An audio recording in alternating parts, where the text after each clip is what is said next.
नमस्कार प्यारे विद्यार्थियों, स्वागत है आप सभी का दीक्षांत एकेडमी बीकानेर के ऑनलाइन प्लेटफॉर्म पे। आज हम लोग आरएसएसबी जो एलडीसी 2026 में जो प्रस्तावित एग्ज़ाम है उसके बारे में थोड़ा सा हम लोग चर्चा करने वाले हैं कि मैथ्स का सिलेबस तो आप लोग जानते ही हैं। हालांकि मैं डिस्कस थोड़ा सा कराऊंगा उसमें क्या पढ़ना है, कैसे पढ़ना है। मैथ्स अगर किसी विद्यार्थी की बहुत वीक है, शुरुआत करना चाहता है, बहुत लंबे समय से मैथ्स को छोड़ के बैठा है और फिर भी वो अगर मैथ्स को पढ़ना चाहता है तो उसको शुरुआत कहाँ से करनी चाहिए, उसकी रणनीति क्या होनी चाहिए, अगले 4 महीने में वो किस तरीके से तैयारी करे ताकि बेहतरीन तरीके से मैथ्स में परफॉर्म करे। आपको पता है कि एलडीसी जो भर्ती परीक्षा होती है इसमें मैथ्स का बहुत इंपॉर्टेंट रोल प्ले होता है। अगर हम 2024 की बात करें तो 2024 में अभी जस्ट मैंने एक दिन पहले ही पेपर सॉल्व करवा के दिखाया था मैंने आपको, एडवांस अरिथमेटिक जो भी थे उसमें आप अगर नोटिस करोगे तो 40 क्वेश्चन थे और 40 के 40 क्वेश्चन में से मैक्सिमम जो क्वेश्चन थे वो एडवांस मैथ्स के थे। अगर आपको यकीन नहीं है तो आप एक काम कीजिए, आप इसी प्लेटफॉर्म पर आप जाके चेक कीजिए। मैंने अभी हाल फिलहाल में ही 2024 के मैथ्स के पेपर को सॉल्व करवाया और आप इस बात का खुद गवाह बनेंगे कि एडवांस मैथ्स के जो क्वेश्चन हैं वो मैक्सिमम पूछे जा रहे हैं। ठीक है ना? तो उनका क्या पैटर्न रहेगा, कैसे शुरुआत करें, उन सभी चीज़ों पे हम लोग चर्चा करें। आगे बढ़ने से पहले मैं बता दूं कि इस प्लेटफॉर्म पे अगर नए हैं तो आप चैनल को सब्सक्राइब कर लें, बेल आइकन प्रेस कर लें। टेलीग्राम चैनल जिसका लिंक डिस्क्रिप्शन में दिया हुआ है उसको ज्वाइन कर लें। बहुत सारी चीज़ें जैसे डिजिटल नोट्स या फिर जो भी इन्फॉर्मेशन होती है आपको प्रॉपर तरीके से वहाँ मुहैया कराई जाती है। एप्लीकेशन का लिंक भी डिस्क्रिप्शन में दिया हुआ है, आप वो भी डाउनलोड करके रखें अपने पास। चलिए आगे बढ़ते हैं। तो मैं सटीक रणनीति की बात करने वाला हूँ। थोड़ा सा मैं आगे बढ़ता हूँ।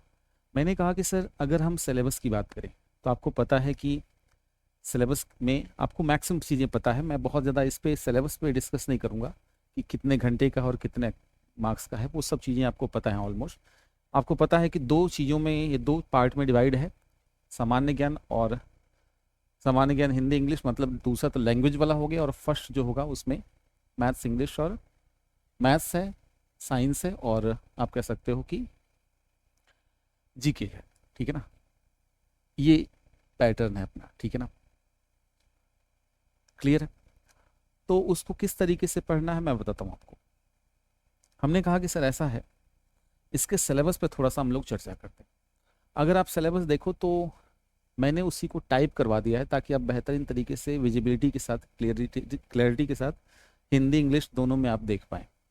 तो आप देखोगे कि पहली बात तो ये है कि पहले यूनिट में जो लिखा है इसने, ये वैदिक मैथ्स के बारे में है। वैदिक मैथ्स, वैदिक मैथ्स, वैदिक गणित है ये। वैदिक गणित में जो मैंने ऑब्जर्व किया है, अगर हम शुरुआती दिनों के पेपर के अगर छोड़ दें तो मैक्सिमम ये पूछा जा रहा है कि सर इसका स्क्वायर क्या होगा, क्यूब क्या होगा। पैटर्न नाम लेके नहीं पूछ रहा, अभी हाल फिलहाल की बात करूँ तो आपको वैदिक मैथ्स तो आनी ही चाहिए। साथ में इसका डायरेक्ट, अगर आप कोई कह दे कि सर ऐसा है, कोई कह दे कि मान लो 9999 ऐसे कह दे का स्क्वायर क्या होगा, तो एटलीस्ट आपके पास शॉर्टकट ट्रिक भी आनी चाहिए विदाउट वैदिक मैथमेटिक्स के। समझ गए? वैदिक मैथ्स तो आपको आना ही चाहिए, लेकिन इसके अलावा जरूरी नहीं है। कई बार कह देगा कि सर इसका स्क्वायर क्या होगा, पता चला कि आप वैदिक मैथ्स लगा रहे हो। अरे इसका तो हम डायरेक्ट भी जानते हैं इस चीज़ को। अगर आप देखोगे तो मैंने कई बार बताया है कि इसका स्क्वायर डायरेक्ट कैसे होगा। तो यही चीज़ पूछी गई है कि वैकल्पिक विधि से या फिर आप कह सकते हो कि वैदिक विधि से। आप कह सकते हो वैकल्पिक तो ठीक है, लेकिन इसको वैदिक हम बोलेंगे, वैदिक विधि से। वैकल्पिक की बात छोड़ेंगे। ये मैंने कह दिया कि वैकल्पिक इसलिए है क्योंकि आप डायरेक्ट अगर आता है तो ठीक है।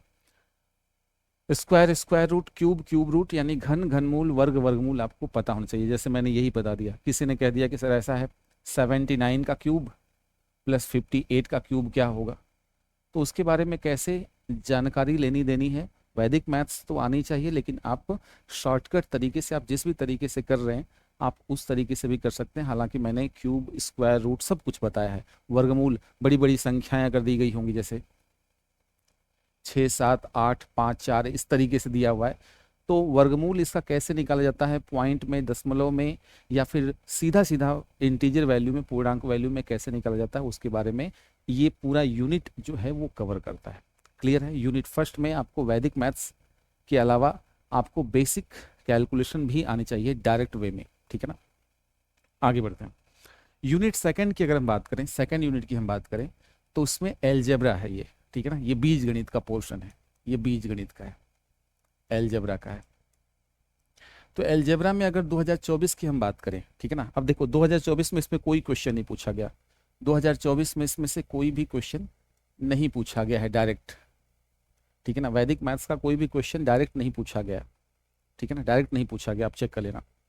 इसी तरीके से हम बात करें फैक्टर की बात करें, बीज गणित की बात करें, तो बीज गणित में सबसे ज्यादा इंपॉर्टेंट है वो x+1/x वाला पोर्शन है। इसके मतलब इंपॉर्टेंट, हाईली इंपॉर्टेंट है, ये पूछा ही पूछा जाता है। x+1/x के जितने भी फॉर्म है, अभी मैं कल मतलब 9 बजे से रात को क्लास लेने वाला हूँ, ठीक है ना, वो एलजेब्रा पे ही हम लोग काम करेंगे, इसी पे काम करेंगे, आप समझना इस बात को। तो x+1/x के जितने भी फॉर्म हैं उन सभी के बारे में यहाँ पर पूछा जाएगा।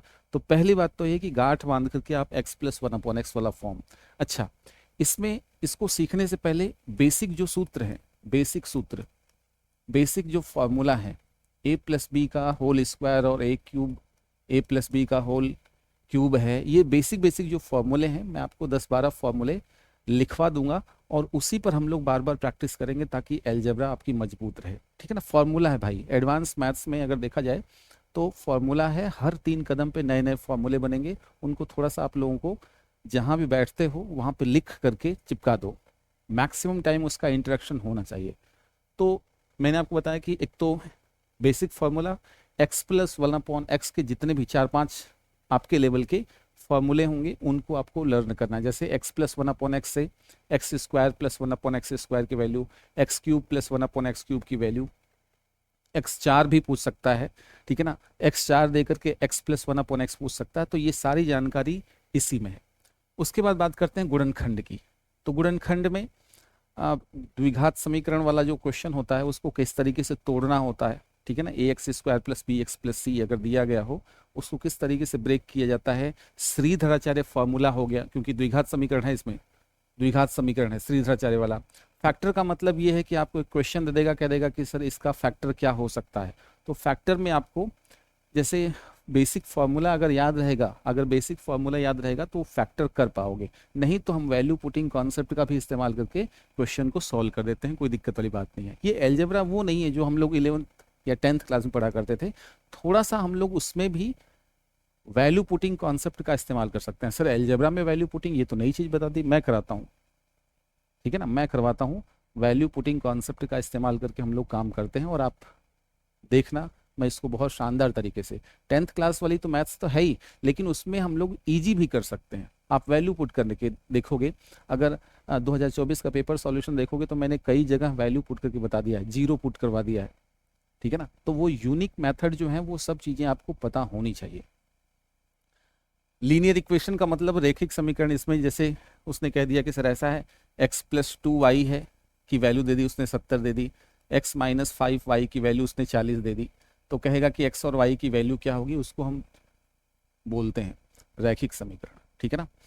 तो रैखिक समीकरण इसमें क्या क्या इंपॉर्टेंट है, एक तो बेसिक फॉर्मूला इंपॉर्टेंट है, दूसरा x+1/x इंपॉर्टेंट है, तीसरा अगर हम बात करें तो आप कह सकते हो कि बहुपद, बहुपद क्या होता है इस बात को समझो जरा, बहुपद को कैसे पहचाने, बहुपद की घात क्या होती है, बहुपद की कोटि क्या होती है, ठीक है ना, कौन से घात का ये बहुपद है, कौन सा बहुपद है, कौन सा बहुपद नहीं है, वो सारी चीजें, ठीक है ना। इसमें पॉलिनोमियल वाला जो पोर्शन है वो डिटेल से हम लोग समझेंगे इसमें, ठीक है ना, और पढ़ाया जाता है आपको कि पॉलीगन, पॉलीगन क्या होता है, इस पर हम लोग चर्चा करेंगे। अगर हम बात करें दो चरों का हो गया द्विघात समीकरण, द्विघात समीकरण में देखो जो लीनियर इक्वेशन है ना, इसमें आपसे क्या पूछा जाता है, कितने सॉल्यूशन होंगे, कितने हल होंगे, ठीक है ना, कितने हल होंगे, इस चीज के बारे में भी इंफॉर्मेशन मांगी जाती है, समझना जरा। द्विघात समीकरण में अगर देखो, या फिर एक दो चर वाले में, दो चर का रैखिक समीकरण जो होता है, रैखिक समीकरण लीनियर इक्वेशन, इसमें कितने सॉल्व होंगे, मतलब कितने सॉल्यूशन होंगे, कितने सॉल्यूशन होंगे ये पूछता है, कितने सॉल्यूशन होंगे, कितने सॉल्यूशन होंगे, ठीक है ना। आपको पता है एक सॉल्यूशन होगा, दो होगा, या दो से ज्यादा होगा, या फिर इनफाइनाइट होगा, वो सब क्वेश्चन पूछे जाते हैं। श्रीधराचार्य फॉर्मूला पूछ लेगा इसमें, इसके अलावा द्विघात समीकरण में श्रीधराचार्य फॉर्मूला पूछेगा, ठीक है ना, ये भी आपके एग्जाम में सब चीज़ें आती हैं। हालांकि श्रीधराचार्य वाला क्वेश्चन नहीं पूछा गया था, लेकिन आप तैयारी तो करनी पड़ेगी क्योंकि सिलेबस में है। लॉग, ठीक है ना, लॉग का क्वेश्चन 2 पूछा गया था 2024 में। 2 क्वेश्चन आपको पूछा गया था लॉग का, तो लॉग के सारे बेसिक कॉन्सेप्ट पता होने चाहिए। इसके अलावा आयु अनुपात जो है, अनुपात समानुपात हो गया, प्रतिशतता हो गया, लाभ हानि हो गया, साधारण ब्याज, चक्रवृद्धि ब्याज, बट्टा। हालांकि इसमें बहुत ज़्यादा क्वेश्चन पूछा नहीं गया था, ठीक है ना, एडवांस के ही क्वेश्चन पूछे गए थे, तो बहुत ज़्यादा इस पे क्वेश्चन नहीं पूछे गए थे, ठीक है ना। लेकिन आपको पढ़ना है, percentage, profit loss ratio, discount, सब कुछ आपको बताया जाता है। इसके अलावा हम बात करें एडवांस मैथ्स में, तो ज्योमेट्री का पोर्शन है।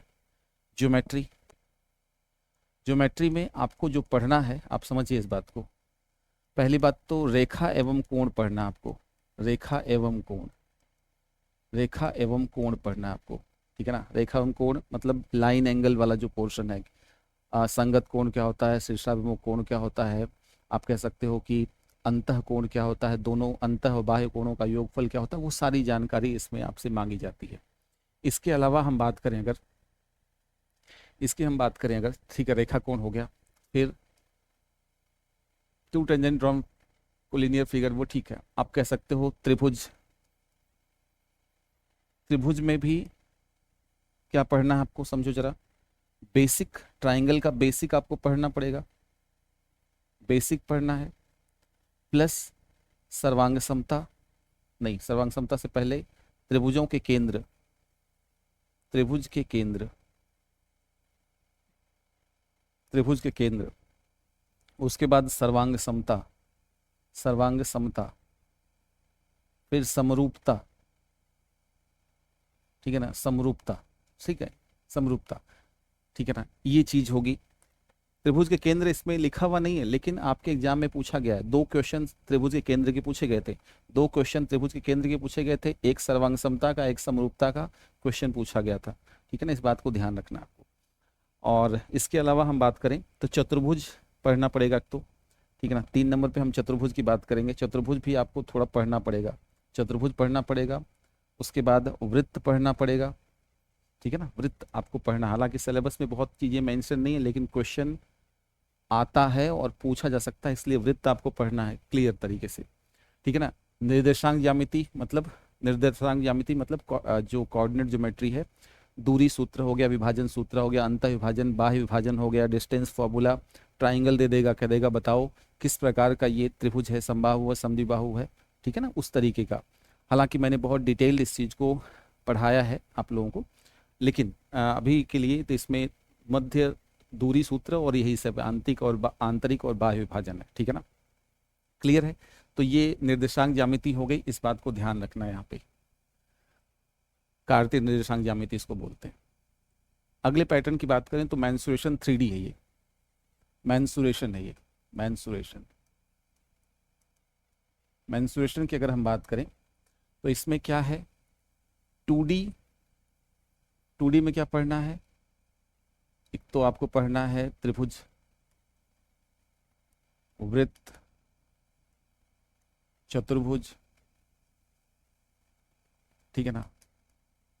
आप इसमें बहुभुज भी पढ़ लो, बहुभुज भी पढ़ लो, बहुभुज भी पढ़ो, ठीक है ना, ये इसकी कहानी है। समतल आकृतियां मतलब 2D का मतलब यही हुआ। और हम 3D की अगर बात करें, 3D की हम बात करें तो 3D में क्या है, देखो जरा, घन है, घनाभ है, गोला है, अर्धगोला है, बेलन है, शंकु है, पृष्ठीय क्षेत्रफल और आयतन है, ठीक है ना। इसमें फॉर्मूला वाइज आपको काम करना है, फॉर्मूले पर लेकर के चीज़ों को समझते हुए चलना है। मैं आपको फॉर्मूले का रिवीजन भी आपको कराऊंगा मैं सारी चीज़ें, लेकिन शुरुआती दौर पे पढ़ना तो पड़ेगा ना आपको। तो ये सब चीज़ें इसमें हैं मेंसुरेशन 2D और 3D में। आपको पता है कि एक चीज़ को गला करके दूसरे चीज़ में कैसे कन्वर्ट किया जाता है, वो भी इस प्रश्न मतलब इसमें पूछा जाता है कि गोले को गला करके आपने क्या बना दिया, घन बना दिया, घना बना दिया, वो सब चीज़ें इसमें पूछी जाएंगी। इसके अलावा ट्रिग्नोमेट्री की बात करें, ट्रिगो की बात करें तो ट्रिग्नोमेट्री में एक तो रेडियन वाला, रेडियन प्लस डिग्री, डिग्री, हालांकि कोई नहीं बताएगा आपको, लेकिन इस बात को समझो, रेडियन डिग्री इसमें पूछा जा सकता है। रेडियन, 1 रेडियन में कितना डिग्री होता है। बेसिक जो अनुपात होता है कि सर साइन क्या होता है, लाल बटा काका वाला जो सिस्टम होता है, क्योंकि एग्जाम में आपके लाल बटा काका वाला जो सिस्टम है वो आपके एग्जाम में पूछा जाता है। त्रिकोणमितीय अनुपात वही हो गया। जो कोण होते हैं कि सर साइन 45 कॉस 45 tan 45, वो जो सारणी है, सारणी सारणी इसमें इंपॉर्टेंट है, सारणी इसमें इंपॉर्टेंट है, ठीक है ना, सारणी पढ़ो अच्छे से।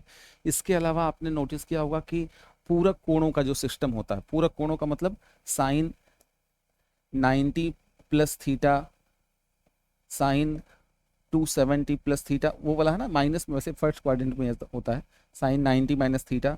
उस तरीके के जो फॉर्मूले होते हैं वो भी आपके एग्जाम में पूछा जाता है। कि सर अभी जब क्वेश्चन 2024 में कराया था तो आपने नोटिस किया होगा कि आपको मैंने बताया था कि सर a प्लस बी अगर 90 डिग्री हो तो tan a into tan B, tan a into tan B जो होता है वो 1 होता है। बताया था मैंने। tan जैसे कह दिया कि सर 50 डिग्री है और tan अगर मैं 40 डिग्री कह दूं तो ये 1 हो जाएगा। क्यों हो जाएगा? क्योंकि यही वाला लॉजिक अप्लाई हो रहा है। कौन सा? इसको हम पूरक कोण वाला बोलते हैं, पूरक कोण concept, complementary angle, complementary angle. तो वो भी आपसे पूछा जाता है यहाँ पे।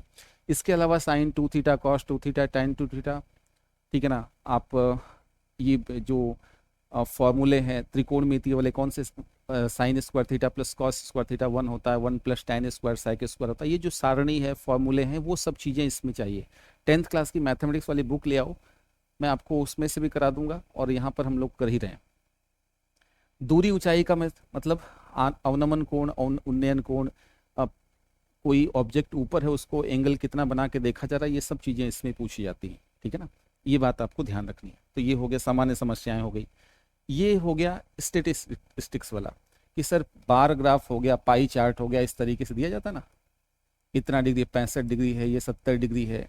या फिर आप लोगों ने नोटिस किया होगा कि यहाँ पर इस तरीके से ग्राफ बना देगा, कह देगा कि ये गिर गया, इसमें जनसंख्या वृद्धि हुई, जनसंख्या कमी हुई, तो उसको देख करके आंकड़ों का किस तरीके से निरूपण होता है उसको पढ़ना पड़ेगा आपको कि कितना परसेंट गिरा, कितना एवरेज क्या है, बच्चे पढ़ रहे हैं, बच्चियां पढ़ रही हैं, उनका एवरेज क्या होगा, ठीक है ना। इसके 2 क्वेश्चन पूछे गए हैं, 2 नहीं 3 क्वेश्चन के आसपास पूछा गया। हालांकि माध्य विचलन का कोई क्वेश्चन नहीं था, जन्म मृत्यु सांख्यिकी का कोई क्वेश्चन नहीं था, सूचकांक का भी कोई क्वेश्चन नहीं था 2024 में, लेकिन फिर भी पढ़ना पड़ेगा। मृत्यु दर, ठीक है ना, जन्म दर क्या होता है 1000 पर, ये सब चीज़ें काउंट होती हैं। हालांकि 2024 में नहीं पूछा गया था, लेकिन फिर भी आपको पढ़ना पड़ेगा। मीन मीडियन मोड, ठीक है ना, माध्य माध्यिका बहुलक, ठीक है ना। ये एक मिनट रुको जरा, हाँ ठीक है। इसमें आपको मीन मीडियन मोड, माध्य माध्यिका, मीडियन जिसको बोलते हैं, कल 3 क्वेश्चन इस पे थे, और बहुलक मोड। सर इसमें रिलेशन पूछता है, कई बार तो एग्जाम में पूछ देता है कि बताइए इनमें रिलेशन क्या है, रिलेशन क्या है, इनमें संबंध क्या है। माध्य माध्यिका देकर के बहुलक पूछ लेगा, ठीक है ना। तो ये सब चीजें इसमें पूछी जाती हैं। इसमें सूचकांक का कोई क्वेश्चन नहीं था, आंकड़ों का निरूपण था, ठीक है ना। इसके अलावा डेटा के प्रकार, प्राथमिक डाटा, डेटा के प्रकार, प्राथमिक आंकड़े होते हैं कि द्वितीयक आंकड़े होते हैं, ये सब चीजें आपसे पूछी जाती हैं इसमें, ठीक है ना। ये बात आपको ध्यान रखनी है। अब सवाल उठता है कि सर ये तो ठीक है, लेकिन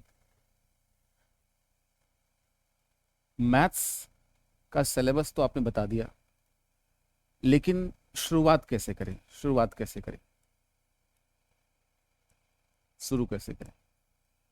तो पहली बात तो ये है कि आपको शुरुआत करने के लिए क्या करना है मैं बताता हूँ। एक तो मुझ पे अगर रिलाई कर रहे हो कि सर आप बताइए मुझे, तो मेरी बात मानो, आज रात से, ठीक है ना, आज रात 9 बजे से एलजेब्रा मैं स्टार्ट करवा रहा हूँ। Algebra type wise, type wise, बिल्कुल टाइप वाइज, टाइप फर्स्ट मैं स्टार्ट करा रहा हूँ। मेरे साथ चलो, मेरे साथ चलो, मेरे साथ साथ चलो, मेरे साथ साथ चलो। मैं आपसे बहुत ज़्यादा कुछ डिमांड नहीं कर रहा। जो लोग पढ़ना चाहते हैं और ये कहना नहीं चाहते कि सर मेरी मैथ्स कमज़ोर रह गई, इससे बाहर निकलना चाहते हैं, तो मेरे साथ चलो, भरोसा करो मुझ पे। रात 9 बजे, 9 बजे आ ही जाओ, स्टार्ट करेंगे। शुरू से जुड़ना, शुरू से जुड़े, शुरू से जुड़ो बिल्कुल, ठीक है ना। क्योंकि मैं एलजेब्रा के बेसिक फॉर्मूले स्टार्ट में कहाँ से कराऊंगा, एलजेब्रा से कराऊंगा। सर एलजेब्रा से क्यों? पहली बात तो ये है कि एडवांस मैथ्स बहुत ज़्यादा हाई है। एडवांस बहुत ज़्यादा, 90% क्वेश्चन जो है एडवांस के हैं, 10% जो है एरिथमेटिक में क्वेश्चन उलझ रहा है। पहली बात तो पता चला कि अगर यही पैटर्न 2024 वाला पैटर्न ही फॉलो हो गया, 2024 वाला ही पैटर्न अगर फॉलो हो गया तो क्या करोगे, फिर समस्या हो जाएगी, ठीक है ना। तो इसलिए आपको मैं एलजेब्रा स्टार्ट करवा रहा हूँ। एलजेब्रा के क्या करने हैं, बेसिक फॉर्मूले में लिखाऊंगा। बेसिक फॉर्मूले, फॉर्मूले आपको लिखने हैं पहले तो। 10th क्लास की बुक अगर आपके पास है, बुक आपके पास है तो अच्छी बात है, और नहीं है तो भी कोई दिक्कत वाली बात नहीं है। मेरे साथ साथ चलो, मैं आपको यहाँ पर इस प्लेटफॉर्म के माध्यम से बहुत सारी चीज़ें कराऊंगा। इसके अलावा अगर मान लो कि कोई चाहता है कि नहीं सर मैं तो बिल्कुल आ, पढ़ना भी चाहता हूँ उस चीज़ को, ठीक है, आप मुझे यूट्यूब पे पढ़ा रहे हो, ठीक है, लेकिन एप्लीकेशन के माध्यम से अगर आप गाइड लेना चाहते हो, तो मैथ्स, इंग्लिश और साइंस का जो बेसिक टू एडवांस लेवल है वो कोर्स सक्सेसफुली रन हो रहा है दीक्षांत एकेडमी बीकानेर की इसी प्लेटफॉर्म के माध्यम से, ठीक है ना, एप्लीकेशन के माध्यम से, जिसका लिंक डिस्क्रिप्शन में दिया हुआ है, ठीक है ना। इसके अलावा बहुत सारे कोर्सेज भी चल रहे हैं। ये टेलीग्राम चैनल है जिसका लिंक डिस्क्रिप्शन में दिया हुआ है, इसको ज्वाइन कर लो। यहाँ पर आपको नोट्स, नोट्स जो होते हैं वो हम आपको यहीं पे प्रोवाइड करवाते हैं। नोट्स, डिजिटल नोट्स, जैसे मैं आपको बताता हूँ, ये देखो, अब ये 2024 के पेपर जो मैंने सॉल्व करवाए थे उसके नोट्स मैंने देखो दिए, देखो सब मैंने पेपर सॉल्व करवाए हैं। पेपर जो सॉल्व करवाए ये आपके टेलीग्राम चैनल पर हमने प्रोवाइड करवा रखा है, ठीक है ना। ये टेलीग्राम चैनल पे हमने प्रोवाइड करवा रखा है, आप जाके चेक करो। ये सब कुछ मैंने यहाँ पर पूरे के पूरे क्वेश्चन देखो, सारे के सारे एडवांस क्वेश्चन देखो, आप खुद देखो, एडवांस मैथ्स के क्वेश्चन है। और आप मजे की बात देखो, यूनिक सॉल्यूशन मैंने कराया है। ये जो सॉल्यूशन है ना, मैंने किसी भी यूट्यूब चैनल पर इस तरीके से नहीं देखा स्टेट लेवल पे, ठीक है ना। पता नहीं लोग किस तरीके से सॉल्व करवा रहे हैं, मैंने क्या किया देखो, हर में जीरो नहीं होना चाहिए, कोई स्मार्ट अप्रोच मैंने सॉल्व करवाया। जाके चेक तो करो कि क्या क्वेश्चन को देखने का नजरिया क्या है, ठीक है ना। एक से बढ़ के एक मैंने सॉल्यूशन दिलाए हैं। देखो डीआई का क्वेश्चन था, हालांकि चलो ये तो हो गया, ठीक है ना। ये मैंने पेपर सॉल्व करवाया था, तो वहां पे आप जाके चेक कर सकते हो, इसमें कोई दिक्कत वाली बात नहीं, ठीक है ना। ये देखो आप, यहाँ पे मैंने करवाया है ये सब, ये तो चलो ठीक है। ठीक है, तो ये सब चीज़ें हैं, तो आप जाके चेक करना चाहिए आपको। इसके अलावा कोई अगर चाहता है कि सर मैथ्स का स्पेशल बैच मुझे लेना है, तो आप इस बैच में एनरोल हो सकते हो। एडवांस अरिथमेटिक टॉप लेवल का क्वालिटी कंटेंट हम प्रोवाइड कर रहे हैं। इंग्लिश का स्पेशल बैच चल रहा है। अगर CET +2 हो, ग्रेजुएशन हो, वो सब चीज़ें चल रही है, वनपाल, वन रक्षक जो भी है। अगर आप इस प्लेटफॉर्म के माध्यम से इस गाइडेंस लेना चाहते हो तो हम हाजिर हैं आपके लिए, ठीक है ना। तो आज की इस जो क्लास का मोटिव ये था कि सिलेबस तो बहुत जो डिटेल्ड में सॉल्यूशन वे में नहीं बताया गया, मतलब पूरी तरीके से एनालिसिस करके नहीं बताया गया है। मैंने जो बताया आपको बीच में, अगर ध्यान से देखोगे आप अगर ध्यान से देखोगे तो मैंने यहाँ पर आपको कई नई चीज़ें बताई हैं इसमें, आप देखोगे तो कि इसमें बेसिक है, दो चर हो, सीधा वाला है, x+1/x दिया हुआ ही नहीं है, नहीं दिया हुआ है, लेकिन उसको पढ़ना पड़ेगा क्योंकि एग्जाम में क्वेश्चन आ रहा है। इसके अलावा हम बता दें, इसमें देखो, इसमें ये त्रिभुज, चतुर्भुज है, वृत्त है, सर्वांग समता, समरूपता, त्रिभुज के केंद्र नहीं लिखा हुआ, लेकिन पढ़ना पड़ेगा उस चीज़ को, ठीक है ना। तो ये सब चीज़ें मैंने आपको बताई हैं, इसको आपको पढ़ना है अच्छे से। मेरे साथ रात को 9 बजे लाइव जुड़ो, ठीक है ना। मैं आपको शानदार तरीके से जो बताऊं मुझे फॉलो करो, ठीक है ना, जबरदस्त तरीके का, क्योंकि एडवांस मैथ्स का वेटेज बहुत हाई है, ठीक है ना। और 10,000 से ज़्यादा पोस्ट हैं, वैकेंसीज हैं, तो बहुत लोग तैयारी करेंगे इसमें। जो है कि मैथ्स, इंग्लिश जिसकी मजबूत है ना, साइंस, वो खींच ले जाएगा। इसीलिए हम लोग इस प्लेटफॉर्म के माध्यम से आपको टॉप क्वालिटी कंटेंट यहाँ प्रोवाइड करवा रहे हैं, ठीक है ना। क्योंकि राजस्थान के बहुत सारे बच्चों की समस्या ये है कि मैथ्स, इंग्लिश, साइंस में ही दिक्कत होती है, तो उसी पे हमने दुखती नब्ज पे ही हाथ रखा है, ठीक है। मिलते हैं अगले सेशन में कुछ नए अपडेशन के साथ। आज रात को 9 बजे जुड़ो, ठीक है ना। उसके बाद शानदार तरीके से खेलेंगे पारी।